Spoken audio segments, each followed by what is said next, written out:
Jeremy, this is Jared McDonald from the Daily News here in Bowling Green. I guess I'll start off with yesterday. You guys had practice called off and you held a team meeting. I guess what was the meeting like for you personally, and what did you get away from it as a team, do you think? I honestly think the meeting was great. It came in like Coach told us, like as a shock, as of the things going on. We didn't, because we had intentions on practicing. So Coach, he felt like we should have a meeting about the situation, and I think it went real well because we had a lot of guys, opposed to what you see like other places in social media. You see like a lot of back and forth, but we had a chance to really just everybody had a chance to explain and listen. Like a lot of listening was going on, and a lot of good information was shared between a lot of guys, from different backgrounds as well. So that was able to help out a lot as well.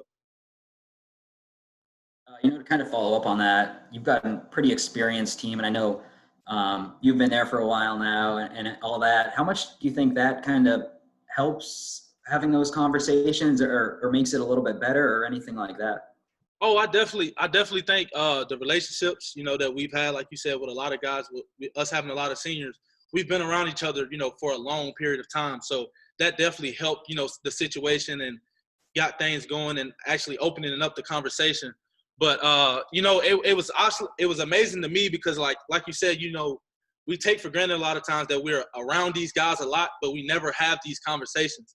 And so for Coach Hilton and the team to sit down and really willing to have that was big. Jeremy, Casey Warner, College Heights Herald. D'Angelo and Juwan on the outside kind of have been getting a lot of attention, but what have you and some of the guys on the interior defensive line been able to work on, and who has kind of stood out so far in practice?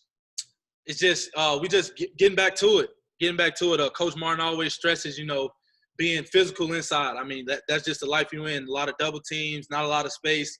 So inside, you just have to be physical. We've been working on our, mechanics, hands, feet, and just being strong, getting knocked back. Just being that's the life. That's the life. The trenches life is just being physical. Jeremy, Jeff Lighty here with WBKO. It's year 3 in Coach White's defense. What do you think? How does it feel? Another year in the defense. How do you think guys are flying around and getting used to all the verbiage and everything? How does it feel to get another year under this defense and be able to play well? It's honestly amazing.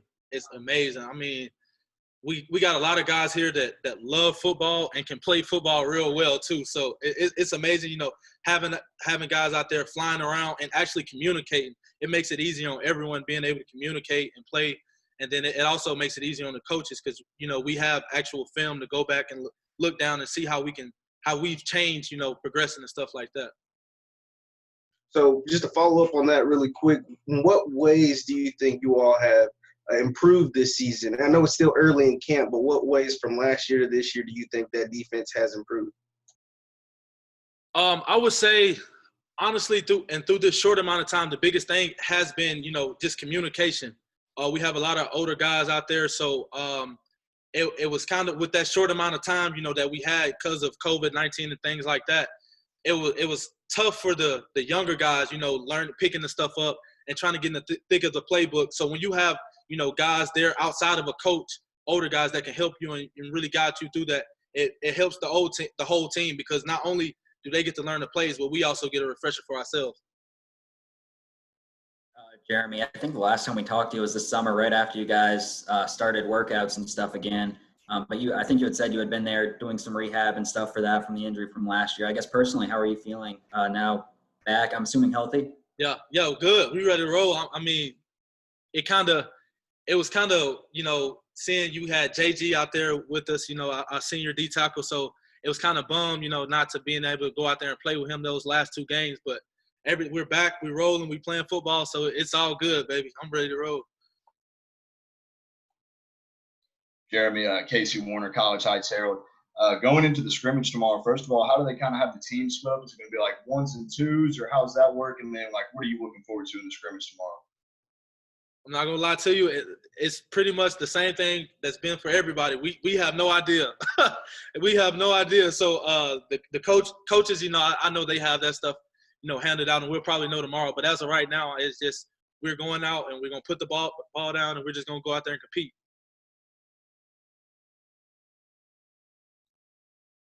Anything else for Jeremy? Thanks, Jeremy. Jeremy. See y'all. Appreciate it. Thanks, man.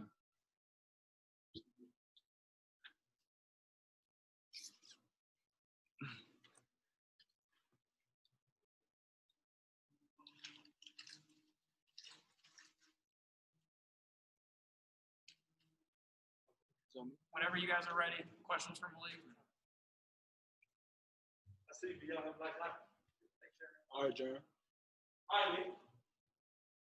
right, Malik, Casey Warner, College Heights Herald.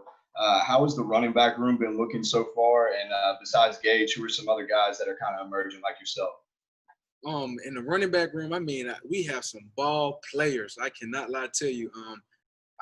First thing to stick out, I mean, really all the guys. Noah Whittington, his speed is immaculate. I mean, when he hits the corner, good luck, you know. And Malachi coming in as a freshman, I mean, that guy has some hands. Like, you could put him at slot. You could put him at the outmost receiver.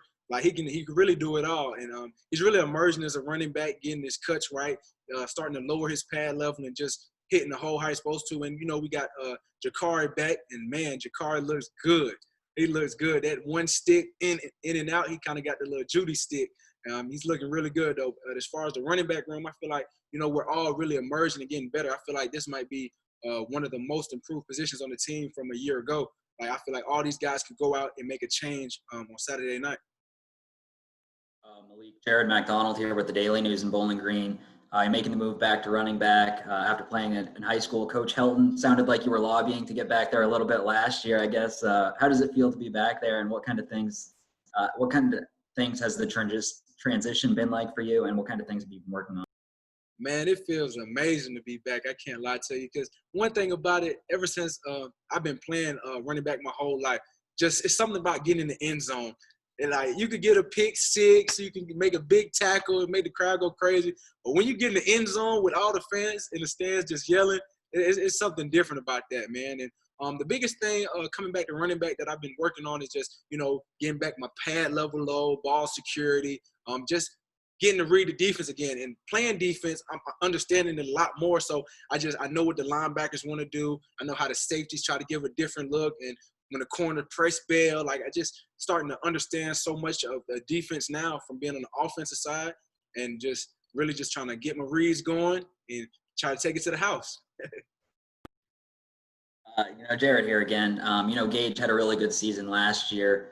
I guess, how do you see your game complementing what he does on the field? Man, I like to say it like this: thunder and lightning. You know, back in the days, I used to watch Clemson. And they had the little thunder and lightning combo. I feel like we can complement each other well. Gage goes out there, and I mean, he's a ball player, and I feel as though I'm a ball player myself. He goes out there, does what he do. I get in, do what I do. I mean, you can't stop us both. One might have a good game, the other might have an okay game, but I promise you, they're gonna feel both of us. Jared here again. Go ahead, Taryn. Oh, thanks, Jared. Taryn Johnson, WKY 40 TV. Malik, you returned to the running back position, as we mentioned earlier. After all this time of playing linebacker, man, like, how much of an added advantage in your mind and from your vantage point is it returning to the running back spot, after spending all this time on defense? I really think it's kind of a big advantage, because I know, like, as playing linebacker, it's almost the same thing as running back on offense. Everything is very instinctive, and now I know how the linebackers want to set me up. They want to take certain angles to try to get to the running back, try to defeat blocks. Like, I know what they're doing, so I feel like it'll complement my game, because me already knowing what they're doing helps me process things before the play to go out there and just make a great execution, great move, go out there, score, make something happen. Jared here with the Daily News again. I asked, I think it was Terrell when we had him the other day about this, but having all those guys back on the O-line that you guys have coming back, how much does that help you where you're making this transition back to running back? I mean, I won't lie to you, it helps a lot, because especially in pass protection, like, usually, running backs, have to call things out, but with this old O-line, like, they know all the calls. That they might turn around and give you a call like, hey, we got him, you do this. Like, it's very fundamental. They know what they're doing. Everything, I mean, it looks good. I mean, they gel together well. With the bond they have up front, I mean, I feel like, we can achieve anything with the way they're playing and practicing right now. I really feel as though strong in my heart that we can really achieve conference championship and something else bigger. So. Malik, Casey Warner, College Heights Herald again. Out of the quarterbacks you've been seeing getting reps in practice, who stood out to you? I mean, I think all the guys can really throw the ball, but it's something about Pig, man. He's just so electric, you know. He can get out the pocket, and it's, you know, being in Louisville, you know, I've seen Lamar Jackson with my own eyes. You know, you see little sparks of that. Like, man can throw. You know, he can get out the pocket, roll out, throw. He can set up, step back, throw. When he get out the pocket, if DN's coming for him, you're not catching him. So he go get the first down. I mean, he just has a natural ability to keep the play going. And, you know, that's tough for a defense to stop because they might have everything covered. But if Piggy gets out, starts to scramble, you know, they can't get to him. Things start to open up, and he's going to make the throw. So, I mean, but all the other quarterbacks look good too. Like, I'm not going to lie to you, the freshmen, Grady and Darius Ocean, I mean, those guys can throw. And Grady he can run. That guy can run. And Ocean, his deep ball, I mean, it's amazing. And, you know, Kivo, oh, my goodness, he can throw the ball all over the field. So, you know, Shanley, you know, he's an older guy. I mean, he's almost like a coach to me when he's out there. He knows all the plays. He knows what everybody's doing at all times. So, I mean, and that's why I think that the offense is just so much has changed. Like, we have depth at every position, and, like, the ones are good, the twos are good, the threes are good. And I think that's really going to help us because we're building as a team, iron sharpening iron. So I really think the quarterback room looks good.